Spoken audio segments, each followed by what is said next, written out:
Hello everyone, কেমন আছো সবাই? আশা করি খুব ভালো আছো। তো আগের ভিডিওতেই তো তোমরা দেখলে বাড়ি গিয়ে নাকি বিরিয়ানি বানানোর কথা ছিল। তো চলো বেশি কিছু বলবো না, সোজা চলে যাই কিচেনে। কিচেনে এসেই দেখতে পাচ্ছ আগে কেটে নিয়েছি পেঁয়াজ, কেন কি বেরেস্তাটা ভাজতে হবে।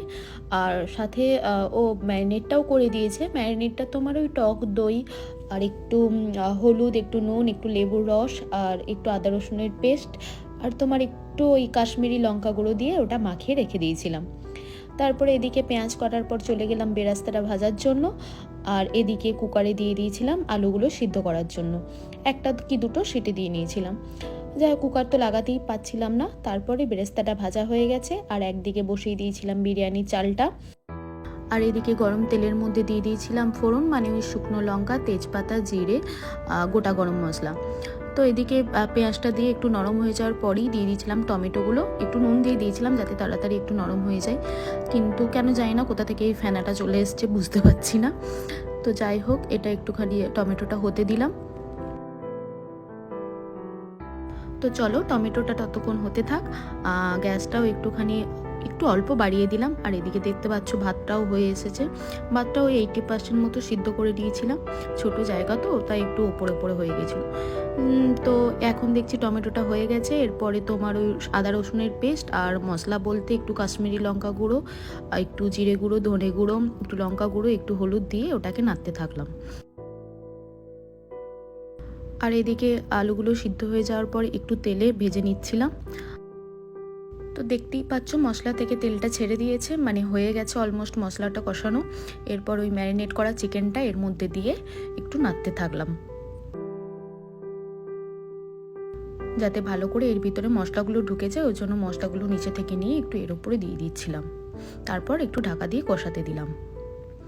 তো 5-10 মিনিট পরে ঢাকাটা খুলে দেখছি বাবা, ফেনা তো মরছেই না। কোথা থেকে এত ফেনা এসছে বুঝতেই পাচ্ছি না। তোমরা যদি জেনে থাকো এত ফেনা কেন এসছে তো আমাকে একটু জানিও কমেন্টসে।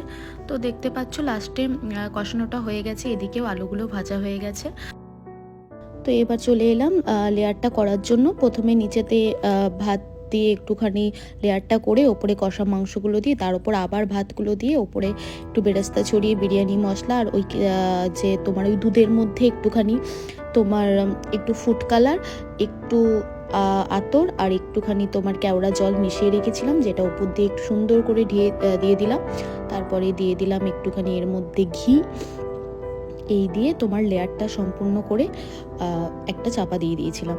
তারপর এখনও ভাত বেড়ে গেছে আর মাংস আছে, সেজন্য এত বড় জায়গা ছিল না, ওই জন্য আরও একটা ছোট জায়গার মধ্যে সেমভাবে লেয়ারটা করে নিয়েছিলাম। যেভাবে মানে ওপর থেকে আটার গোলা দিয়ে, যেহেতু আটিনি তো কীভাবে রেখেছি তোমরা দেখতেই পাচ্ছ। যাই হোক, একটা হাসির বিষয়, এইভাবে নাকি আমি দমে বসিয়েছিলাম। তো এটা আধ ঘন্টা পরে দেখতে পাচ্ছি হয়ে গেছে। বেশি টাইম ছিল না, রাতও হয়ে গেছে, সেজন্য বেশিক্ষণ দমে দিতে পারিনি। আর খিদেও পেয়ে গেছিলো প্রচণ্ড। আর একটু নিচে থেকে আলুগুলো মাংসগুলো একটু তুলে দেখছিলাম যাতে হয়েছে কিনা। দেখলাম কালার ফালার সব ঢুকে গেছে ভেতরে, যা হয়ে গেছে দেখলাম। আর কি, আর কেন দেরি, চলে গেলাম সঙ্গে সঙ্গে থালার মধ্যে বাড়তে। এখানে আমি 4 জনের জন্য করেছিলাম, আরও 2 দাদা ছিল তো ওদের জন্যও করেছিলাম। তো প্রথমে ওদেরকে সার্ভ করে দিলাম, তারপর আমরা 2 জনের জন্য সার্ভ করে নিলাম। দেখতে পাচ্ছ আর ওয়েট করতে পারছিলাম না, সাথে একটু রায়তা আর একটু স্যালাড নিয়ে নিয়েছিলাম। তো চলো টাটা আজকের মতো। আর হ্যাঁ, কেমন হয়েছে জানাতে কিন্তু একদম ভুলবে না।